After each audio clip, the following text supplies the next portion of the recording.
I want to thank Congresswoman Budzinski for bringing me to the Stierwalt farm to get to talk with soybean growers about the opportunities that exist. And the big take home for me was how important it is to work with farmers who are the innovators, who are the adopters, who are looking for the practices that are best going to work on the ground.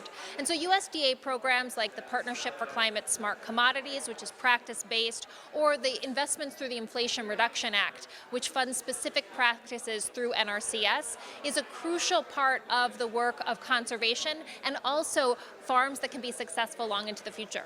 Now, I heard the person talking to you, Steve Stierwalt, indicated that he wasn't interested really in money, just opportunities for practices. What does that say to you then? Secretary Vilsack has a clear vision when it comes to making sure that we can support small and medium-sized farms as well as larger farms.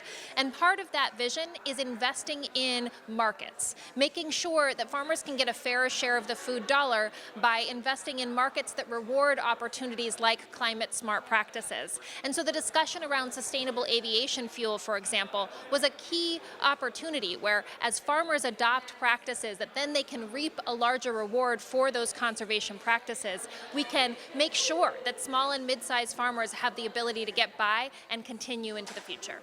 Representative Budzinski said she's been supporting strong conservation incentives for farmers, just what Steve Stierwalt said was needed. But what we heard today was from Steve and the STAR program, what they're doing to kind of make the case to farmers as to why they should be adopting more of these practices. And basically I heard that we can have some carrot approaches, so some of the things around taking advantage of tax credits, opening up new markets like sustainable aviation fuel is something that's important, but the farmers really need a reason as to why they're going to adopt these practices, because oftentimes there is some additional cost incurred when they are adopting these conservation practices. So farmers need to see the long-term importance of these programs to their land. The meeting was organized by Andrew Larson, Director of Governmental Affairs for the Illinois Soybean Association.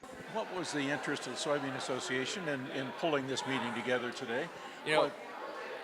We really deeply value the relationship we have with Congresswoman Budzinski. She's been a tremendous advocate for Illinois agriculture and certainly knew this opportunity to have the Deputy Secretary come out to an Illinois farm, hear from an Illinois farmer about the things that are impacting him and how he's adopting conservation practices. It was a no-brainer to have this discussion to continue. We know there's a lot of talk about carbon and soil health and all these other issues. We want to make sure that the needs of everyday Illinois farmers are met, and that we aren't just listening to the interest of companies and consumers, that the farmers who are the ones actually tasked with going out and doing these practices have a voice in the room too, and that was what the opportunity for today was. Now, you heard what the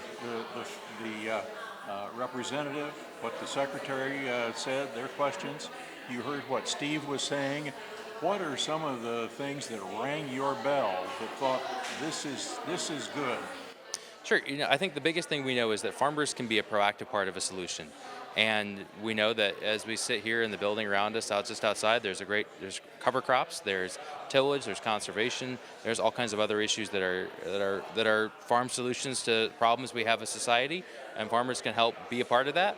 But at the same time, I also heard a lot of good feedback about making sure that that as farmers are part of that solution, that they get the support they need to be part of that solution, and that I heard a lot of good comments and feedback from the Deputy Secretary and even the Congresswoman about understanding that the needs of farmers need to be paramount in that conversation, and it's something I'm excited to continue to follow up and engage with them as to how we do that.